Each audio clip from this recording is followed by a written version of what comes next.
Muito bem. Olá, turma. Eu deixei esse exercício aqui lá no Google Sala de Aula, no Google, né? Onde vocês estão. E agora nós vamos resolver aqui, tá bom? Nós vamos resolver algumas questões, nem todas, mas algumas aqui relacionadas àquela questão da estrutura atômica. Tá certo? Então a primeira questão que vem aqui diz o seguinte. Vamos lá. A representação, né, tem o Fe 5626, indica que o átomo do elemento químico ferro apresenta a seguinte composição nuclear. Então vamos lá. Vamos escrever aqui para responder isso aqui. Aqui temos o átomo de ferro, certo? Com a seguinte representação, 56 e aqui 26. Muito bem. Ele quer saber qual é a composição nuclear. Aí você vai dizer, professor, a composição nuclear, ele está perguntando quantos prótons e quantos nêutrons tem no núcleo desse átomo, não é isso? Isso mesmo. Porque nós sabemos que no núcleo ficam os prótons, que têm cargas positivas, e os nêutrons que tem carga, que não tem carga, não é? E ao redor do núcleo está a eletrosfera, onde ficam os elétrons. Muito bem. Então, pelo que ele está representado aqui, esse elemento, nós vamos saber, já sabemos de duas coisas aqui. Muito simples essa questão aqui, muito fácil. Vamos lá, veja. Se aqui é 56, ele está dizendo que o número de massa, né, que a gente representa pela letra A, é 56. Ok? Embaixo, o número 26, a gente sabe que esse número 26 é o número atômico, que a gente representa pela letra Z. Mas, professor, o número atômico não é a mesma coisa que o número de prótons? É. Então, pronto. Então, Z é igual a P, que é igual a quanto? 26. Ora, composição nuclear, o que é que tem no núcleo? Prótons e nêutrons. Os prótons já sei quanto é. Agora os nêutrons, professor, como é que eu vou calcular os nêutrons? Muito fácil, não é não? Ah, já sei. O número de nêutrons é só pegar o número de massa, que é o maior. A massa é sempre o maior, porque a massa é a soma de prótons mais nêutrons. Então, quando eu quero saber o número de prótons ou o número de nêutrons, eu pego o valor da massa e subtraio. Ou, como eu já falei de forma bem simples, como em cima é o número de massa e embaixo é o número de prótons, para saber o número de nêutrons, basta fazer o quê? O de cima menos o de baixo. Isso vai me dar quanto? 30. Pronto. 30 o quê? Nêutrons. Pronto, tá aí. Aí vamos ver. Então quer dizer que no núcleo desse átomo eu tenho 26 prótons e 30 nêutrons, certo? Certo. Então vamos ver qual é a questão correta. 26 prótons. Ok. 20 elétrons. Já errou. Por que? Ah, errou, professor. Porque no núcleo não tem elétron. Então todo item que aparecer elétrons aí tá errado, porque ele está perguntando a composição nuclear. Ok? Na B, 26 elétrons, já está fora. Na C, 26 prótons, ok. 26 elétrons, está fora. Na letra D, 26 prótons, ok. E 26 elétrons, já está fora. 26 prótons e 30 nêutrons. Então, o item correto da primeira questão é o item E. Ok? Vamos para a segunda, para a próxima. Vamos lá, primeiro eu vou fazer a leitura. Diz o seguinte, da segunda questão. Considerando um elemento Z com, considerando o elemento com Z igual a 13, a Z, professor, Z é número de prótons, isso mesmo, ou número atômico. E A igual a 27, que é o A, número de massa. Pronto. Então já tem um número atômico, tem um número de massa. Ele está perguntando o quê? O número de prótons e nêutrons deste elemento é respectivamente. Professor, o número de prótons já está aí na própria questão, porque o número de prótons é a mesma coisa que o número atômico, né? Então esse elemento aqui, que eu vou chamar ele de X, pode ser qualquer letra, se quiser usar. O número da massa dele é 27. Então, professor, a massa é sempre em cima, não é? Então bota em cima. Embaixo é o número atômico, ou número de prótons. Então eu já sei que o número atômico Z, que é igual a P, é igual a 13. Aí ele está perguntando qual é o número de nêutrons. Muito simples, professor. O número de nêutrons é só eu pegar o de cima menos o de baixo. 27 menos 13. Que vai me dar quanto? 12. Pronto. Então, na ordem... Opa, que 12, professor. O senhor está ficando doido, não está fazendo mais nem conta. Né? É 15, né?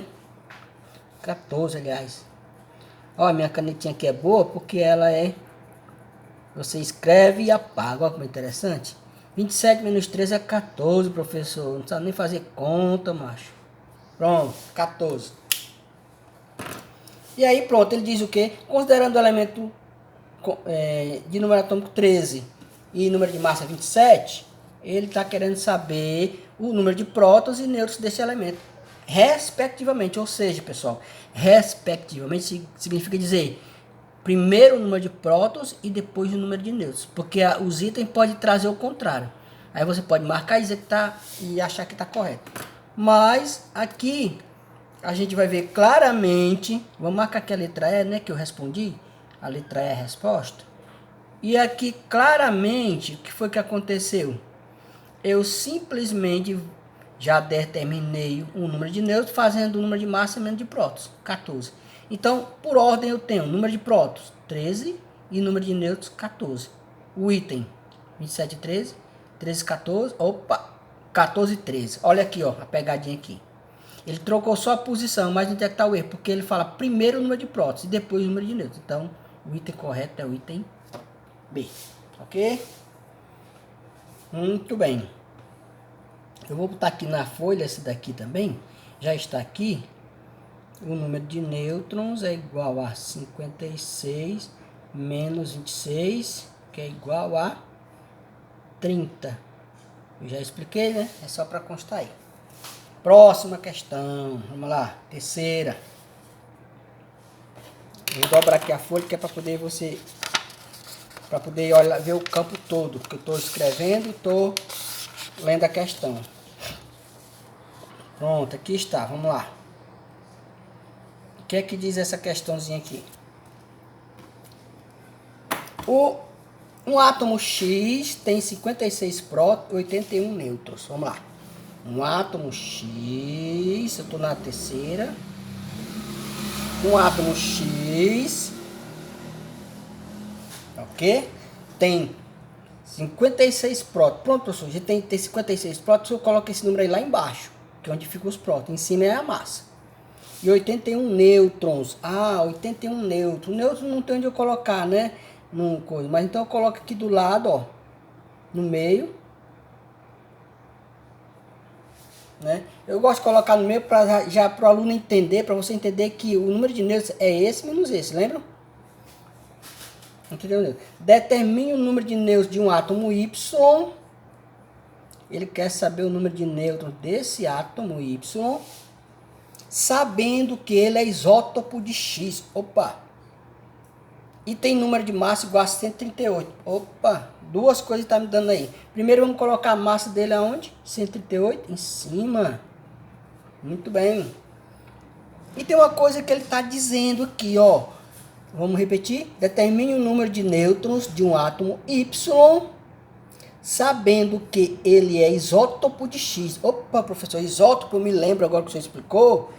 Que isótopo, por causa dessa letrinha P bem aqui, que nos ajuda a identificar o que é isótopo, são átomos que têm o mesmo número de prótons.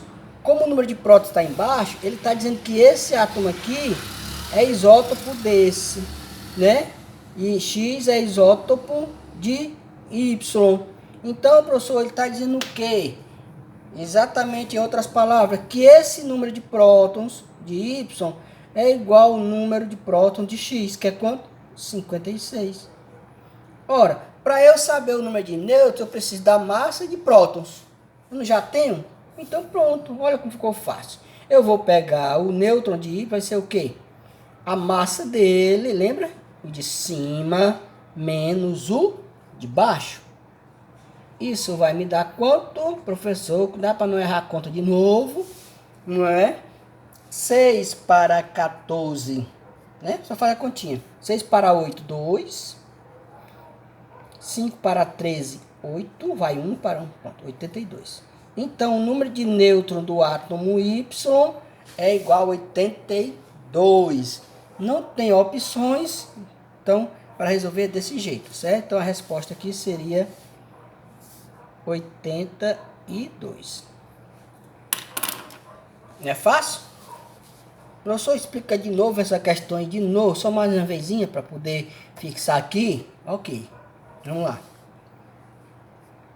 Um átomo X tem 56 prótons e 81 nêutrons. Determinar o número de nêutrons de um átomo Y, sabendo que ele é isótopo de X e tem número de massa igual a 138.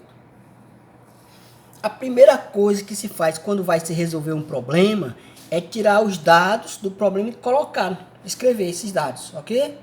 Então foi o que eu fiz. Um átomo X, eu escrevi a letra X. Tem 56 prótons. Professor, prótons fica embaixo. Pronto, tem 56 prótons aqui. E 81 nêutrons. Nêutrons eu coloquei do lado aqui, né? E depois determinar o número de nêutrons de um átomo Y. Aí eu fiz o Y aqui para representar o átomo. Sabendo que ele é isótopo de X. O que é que ele está me dizendo? Que o Y é isótopo de X. Ou seja, que o número de prótons do Y é igual ao número de prótons do X. Ó, isótopo. Então esse aqui é 56, aqui é 56. Aí ele prossegue, sabendo que ele é isótopo de X e tem número de massa igual a 138. Então eu peguei os 138 do Y e coloquei aqui em cima. Então, pelo fato dele ser isótopo de X, eu já tenho o número de prótons. E quando eu subtraio a massa menos próton, o de cima menos o de baixo, me dá o número de nêutrons, que é que ele está perguntando aqui.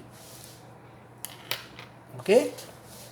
Vamos para a quarta questão. Dobrar aqui, que é para não misturar as coisas. A quarta questão é sobre o modelo atômico de Bohr. Tá certo? E ainda a gente não viu, mas eu vou responder. Não tem problema nenhum, não. A gente responde como é só de marcar. Depois, quando a gente retornar, a gente explica mais, tá bom? Ele está dizendo assim. Os fogos de artifício coloridos são fabricados adicionando-se à pólvora elementos químicos metálicos. Metálicos, para bem esse nome. Como o sódio, cor amarela, né? Os trons, vermelho, potássio, violeta. Quando a pólvora queima, elétrons dos metais presentes sofrem excitação eletrônica e posteriormente liberação de energia sob a forma de luz, cuja cor é característica de cada metal. Ok. Aí ele vai pedir. Deixa eu só pegar uma coisa aqui. Aí ele vai pedir. Ele vai pedir o fenômeno, né, que está descrito na questão. Qual é o fenômeno que está descrito nessa questão aí? Então vamos lá. Primeira coisa. Deixa eu procurar uma tabelinha aqui mais fácil para poder vocês. Tá certo? Pronto. Um menorzinho, que esse aqui tá muito grande. Pronto. Tá aqui, essa aqui é a mais, essa que eu tenho aqui é a mais atual, vai nos ajudar. Depois eu mostro aqui. Vamos lá. O que ele está dizendo é o seguinte, que um elemento químico metálico, ao ser aquecido, ele libera uma certa quantidade de energia, tá certo? Ó, e cada elemento químico, ele emite, quando ele está sendo excitado, ele emite uma coisa que a gente chama de espectro, ou seja, de uma cor, o espectro eletromagnético. Então, cada elemento tem sua cor característica. E aí ele vai dizer assim, ó, os fogos de artifício coloridos são fabricados adicionando-se pólvora, elementos químicos metálicos como sódio, ou seja, você adiciona pequenas quantidades de elementos químicos à pólvora, né? Aí ele dá um exemplo do sódio é amarelo, do estronço é vermelho, do potássio é violeta. Quando a pólvora queima, elétrons dos metais presentes sofrem excitação eletrônica. Que excitação eletrônica? Ao receber uma certa energia, eles passam de uma camada para outra, passam de um nível de energia que ele está para um nível de energia mais alto na eletrosfera. Ou seja, é como se ele tivesse dado um salto. Aí quando ele dá o salto, de acordo com o modelo de Bohr, o retorno desses elétrons ao estado fundamental é acompanhado da emissão de energia com radiação eletromagnética. E daí você vai perceber as cores na queima de fogos. Porque ao ser excitado, ao receber uma certa quantidade de energia,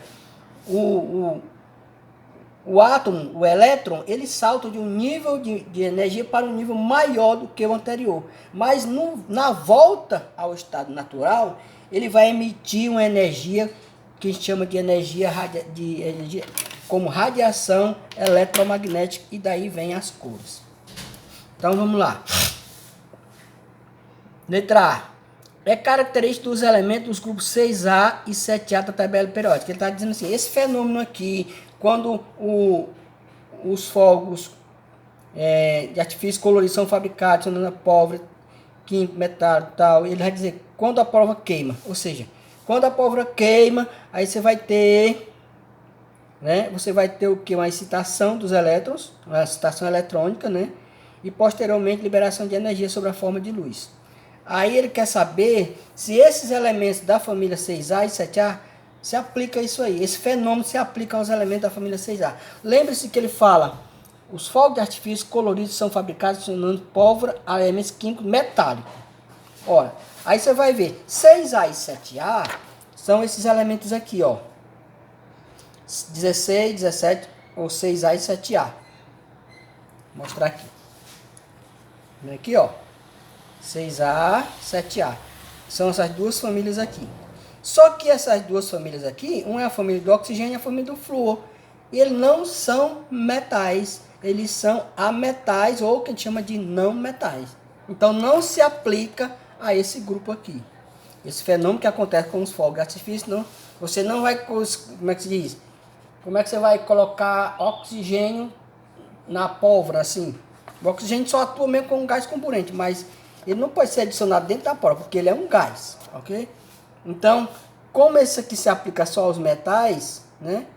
Então, como esse grupo aqui são não metais, então a letra A está fora. Vamos ver a letra B.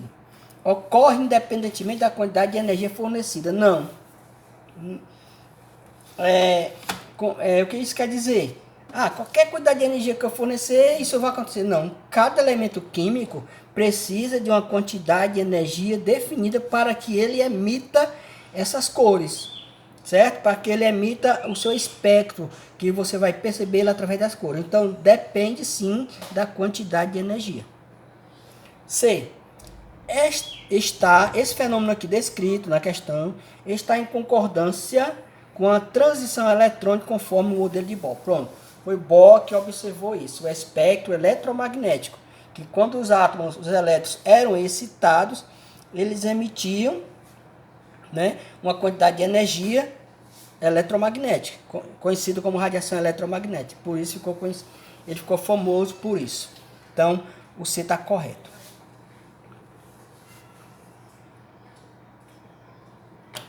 Na letra, onde está o erro da letra D? Diz assim, mostra que a transição de elétrons de um nível mais interno para um mais externo é um processo que envolve a emissão de energia. Vamos lá. De acordo com Bohr, o retorno desses elétrons ao estado fundamental é acompanhado de emissão de energia. Ou seja, mostra a transição de elétrons de um nível mais interno para o mais externo. É um processo que envolve a emissão de energia. Não, a emissão de energia é o contrário, é quando eles estão voltando. Eles são excitados, saltam de um nível de energia mais baixo para o mais alto, e quando retornam a esse nível mais baixo é que eles emitem energia. Ou seja, um nível energético mais interno. E a letra E mostra que um elétron excitado volta ao seu estado fundamental desde que absorva energia. Não, ele não absorve, ele emite energia. Então aqui seria a letra C. Vamos para o quarto. Vamos para a quarta, que é, aliás, a quinta, né? Vamos lá. Quinta diz assim. Considere os íons abaixo. Vamos lá, vou botar os íons aqui. O íon cloro, menos. Deixa o professor. Se ele está negativo, professor, ele está dizendo que ele está com a carga, com um elétron a mais, né? Que está sobrando elétron. Verdade. Isso quer dizer o quê? Quer dizer o quê? Quer dizer que este elemento acaba de ganhar um elétron. E nós temos um íon negativo. Nós chamamos de ânion, né? O átomo se transforma no íon quando ele ganha ou perde elétrons. Se ele ganha um elétron, então ele passa a ter um elétron a mais do que os prótons.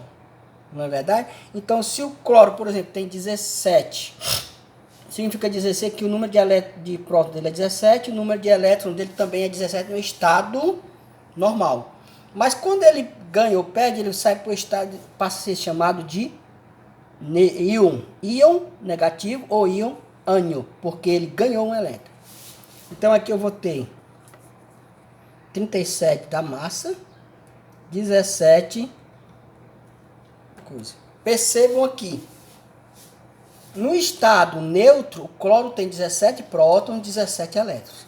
Nesse estado aqui, ele tem um elétron a mais, porque está dizendo que ele ganhou um elétron.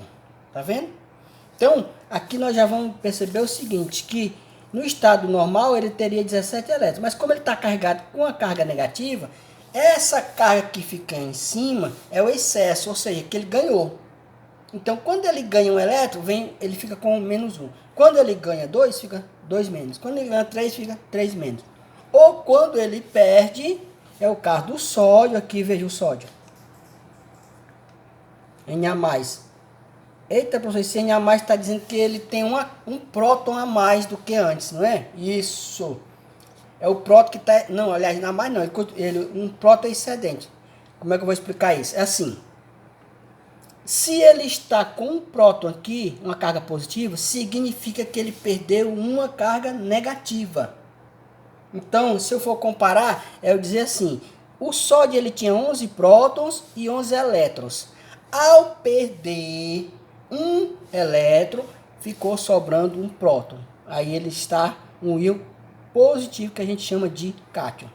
Então ele está dizendo que o sódio tem número de massa 23, ok? E número de prótons 11. Nesse caso aqui, como ele tem 11 prótons e 11 elétrons no seu estado neutro, ao perder um elétron, ele agora só vai ter nesse estado aqui, na forma de íon, 10 elétrons.